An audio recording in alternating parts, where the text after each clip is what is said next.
This is lesson 2 of historical geography of the Holy Land, and we want to show today how Israel is a bridge between the continents.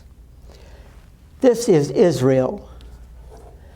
It's about 350 miles long and about 60 miles wide. It is narrower at the top than it is at the bottom. But Israel is situated here between Egypt, which is in the continent of Africa, and Mesopotamia, which is in the continent of Asia. Europe is to the west, across the Mediterranean. You'll notice that these large sections where we have Mesopotamia and Assyria, they have 2 rivers. There is the Tigris River, which begins here on almost to the west of the country, and it flows to the north slightly and then turns and goes southeast to the Gulf. The Euphrates River begins about the same spot, but it flows to the south and then makes a large turn and comes to the southeast and joins to the Tigris River just before it enters the Gulf. These 2 rivers are very important for the agriculture of the land because they are irrigated. This whole area is irrigated by the Tigris and the Euphrates River. They also are transportation. A person can travel the whole length of the country by using the river. Now, to the south and the west is the country of Egypt. And you notice that Nile River flows through the land of Egypt. It comes from south of here, the middle of Africa, and then it flows in this circuitous way until it comes to this point. All of this is considered Upper Egypt because it is higher, and this area here of the Delta is called Lower Egypt. The Nile River flooded every year and watered the area close to the river. And it formed then the basis for the crops. It would flood, and then they would recede, and they would plant their crops. It also was used for transportation. So both of these areas, which are called river valleys, are the type that are used for both agriculture and for transportation. Now we'd like to take a closer look at Israel, the Holy Land, and see how it differs from these other 2 large entities. Now I'd like to concentrate on the country of Israel, or the Holy Land. First of all, let me point out that this map that we're using here is east-oriented. In other words, east is up. The map that I was using for Mesopotamia and for Egypt is north-oriented. So you'll have to shift a little bit in your thinking that all directions in the Bible, in the Old Testament, are given with east as the direction in which the person is facing. Now, the land of Israel is different from the lands of Mesopotamia and Egypt. In the book of Genesis, where God promises Abraham that he will give him the land, he says, "On that day, the Lord made a covenant with Abram and said, 'To your descendants I give this land, from the river of Egypt to the great river, the Euphrates, the land of the Kenites, Kenizzites, Cadmonites, Hittites, Perizzites, Rephaites, Amorites, Canaanites, Girgashites, and Jebusites.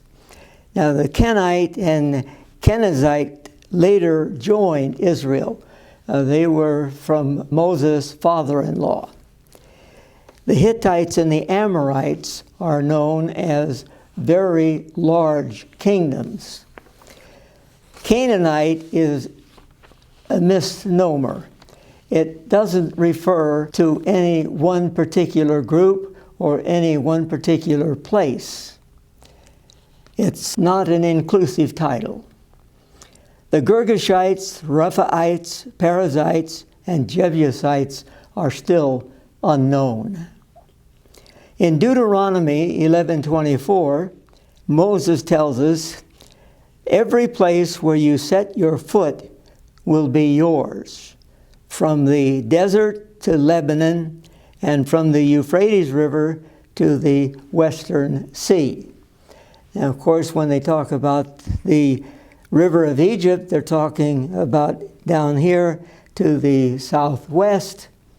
And then when they're talking about Lebanon, it would be to the north of this. And all of this territory has been given to Israel. This also is Solomon's sphere of influence. Solomon ruled over the territory from the river of Egypt, which is to the southwest, up to the Euphrates River, which is hundreds of miles to the north and east. In the Persian period, when the Israelites come back from captivity, the Persians are ruling, and the Persians have a territory they call the province beyond the river. That's everything that is west of the Euphrates River is considered a single province, and Israel is in that province. Now, Israel itself is divided conveniently into 4 areas, and we will be talking about these in detail. There is first the coastal plain, and then the central mountains, the Jordan Rift Valley, and the Transjordan Plateau. First of all, we'll note that the western part of the coastal region is mostly covered with sand. You may not be able to see it, but there are many sand dunes here along the coast. And this is true even today, that there are many sand dunes, so that travel is usually to the east, several miles in from the coast. It may be 3 or 4 miles or more. And these are composed of hard sandstone. They're called kurkar. It's so hard that the water does not get through them. And so a lot of this will back up then with the water standing behind, and it would be like a swamp. So you have to avoid the immediate coastline. But this is the first area, the coastal plain, and it includes the Sharon Plain, which is in this region here. And you notice that there again, the sand dunes that are a problem. There is one river, the Kishon River, that runs through and to the Mediterranean, and that really doesn't function as a means of transportation or irrigation because it is so short and limited in its activity. This region of the Sharon Plain, which has this type of soil in it, was not good for the planting of crops. Now, however, because of the modern facilities that they have, they can irrigate it and they can fertilize it. It is the best place for growing citrus fruit. Now let's move from the Sharon Plain to the Central Mountain Range. And we have, first of all, to the north, is Lebanon, where the cedar trees are, but that's to the north. Moving to the Holy Land, we have Galilee, which makes up this whole area, but it's divided into two. You can see here that there is a break. Northern Galilee is higher, about 3,500 feet in elevation, and it is like a plateau. Very difficult to travel in that area. Lower Galilee is at least 1,000 feet lower, and you have these ridges that look like the fingers of a hand, and it is easy to travel in Galilee. Then you have the Jezreel Valley, and this was the prime agricultural land in all of the Holy Land. This you have soil washed down from the mountains, and it is Cinnamanian. And Cinnamanian weathers into a very fine red soil and is highly productive. So the Jezreel Valley made up the best agricultural land. And then we have Carmel Mountain that breaks between Galilee and Samaria. Now in the Jezreel Valley, you have major cities. Here is Megiddo and Ta'anach and Beth Hagon and Ibleam. All of these are on passes that come through the Carmel Range. Then we come to Samaria. And Samaria has Shechem, which is a very important city, and Tirzah and Samaria. Now, Samaria was developed a little bit later, but here we have Tirzah, which was the first capital of the Northern Empire, and then they moved the city to Samaria here. The southern section of Samaria has Mizpah, Bethel, and Shiloh, another group of cities which were very important in the Old Testament period. Then we move from Samaria to the Judean hills, and here again we have very important cities. We have Jerusalem, and from Jerusalem we go to Bethlehem, which is a little to the south, and it's about 7 miles from Jerusalem to Bethlehem. And then Beit Sur and Hebron and Ein Gedi. Now Ein Gedi is going to be on the shore of the Dead Sea. Right there should be it. And then we come to the Shephelah, which is the lowland between the central mountains and the coastal plain. This area had a lot of fortresses because you have the Philistines here, you have the Israelites here, and so a lot of fortresses were built here to protect one from the other. We have the valley of Ayalon, the valley of Sorek, and we also have the valley of Elah. Now the valley of Elah is where David fought Goliath. So a lot of wars were fought in this region of the Shephelah. Then we have the Negev, and we divide the Negev. The Negev is the southland, and we divide that into the western Negev and the eastern Negev. The major part of the northern Negev is covered by layers of less, L-O-E-S-S. This is a very fine, wind-blown soil. If adequately cultivated and watered, it is rich. So they are able to raise crops here around Beersheba if they have a good rainfall. Ziklag is also in this region. Ziklag is the city that was given to David.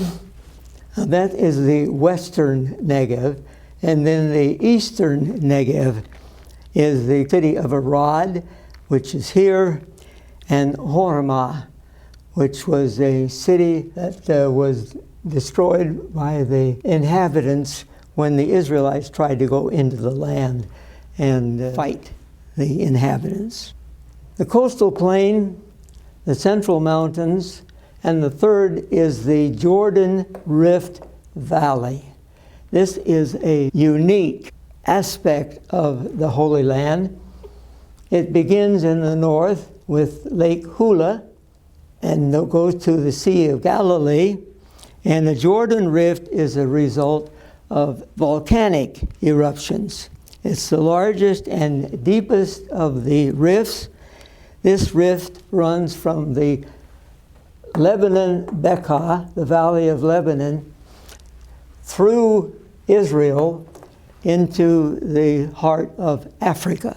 There is first the Bekaa, and that is off from this map to the north. And then you have Mount Hermon, which is this region. It's the highest mountain in all of the Holy Land. And then you have the Hula Valley, which is here. And then the Jordan River has Zor and Gahor. Now Zor is the small area at the bottom of the river. The Ghor, the G-H-O-R, is wider and is higher up. But those two elements are part of the base of the Jordan River. And then you have the Yarmuk River, which comes in here. Jabbok River is here. The Jabbok River is covered with a thick layer of red sandstone. And then we come to the Dead Sea. Now, Jericho is one of the main cities in this region. The Israelites took the city of Jericho when they first came into the land. They crossed the Jordan at this area and took the city of Jericho. And then you have the Arnon River and the Zered River. These are tributaries that empty into the Dead Sea. The Judean desert above the western shore of the Dead Sea is Sinonian limestone, and it forms a soft chalk which is easily eroded into a light gray, infertile soil. It's very porous, it dries quickly, and is excellent for travel. And you'll find that at the base of many of the mountains in the Holy Land that there is this Sinonian chalk, and that is what is used for travel. In the southern Arabah is the Reed Sea, which would be down here, and the Gulf of Eilat. The Jordan River is below sea level as it begins here in the Hula Valley and goes down to a little over 600 feet below sea level. And then at the northern end of the Dead Sea, it's 1,300 feet below sea level. And then it gradually goes up and then falls again as it goes into the Gulf of Eilat. There is Bashan, and Bashan is a part of the area that was captured by the Israelites from the two kings. And this is where 2.5 of the tribes settled. There is the Horns of Hattin and the Hill of Moreh that are volcanic, and it remains as a part of that volcanic activity. The basalt boulders remain a serious obstacle to travel and agriculture.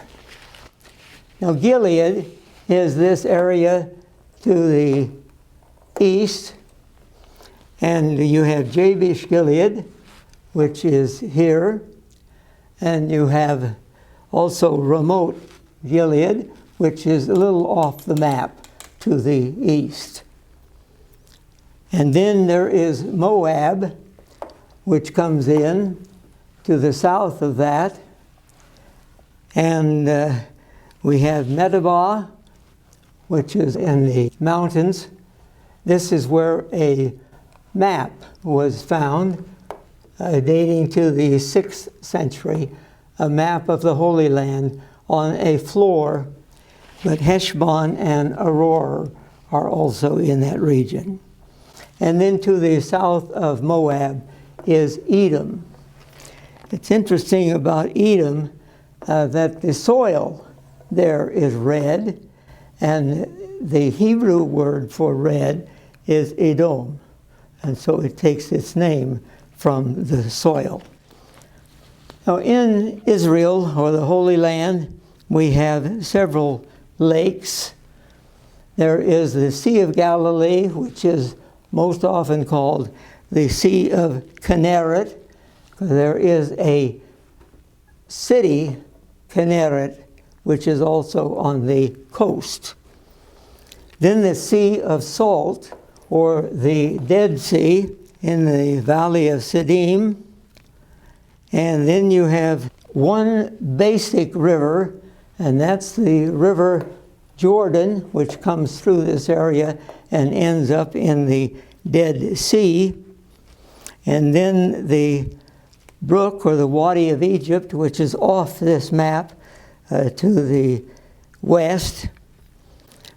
And we have the Kishon and the Yarkon and the Kana ravine and the Jabbok River. They will allow some water to make its way into the Dead Sea, but not very much of it. And then we have the Arnon and the Zered rivers. The Dead Sea is interesting because it has no outlet. The water evaporates, and it has become a very negative sea as far as Israel is concerned. They take a lot of minerals out of the Dead Sea, but it is going down in elevation so drastically that much of the land along the Dead Sea has developed holes, so that a person can be walking along here and fall into a hole. It is very dangerous. Well, that basically summarizes the land of Israel. We have the coastal plain, we have the central mountains, we have the Jordan Rift Valley, and we have the Transjordan Plateau.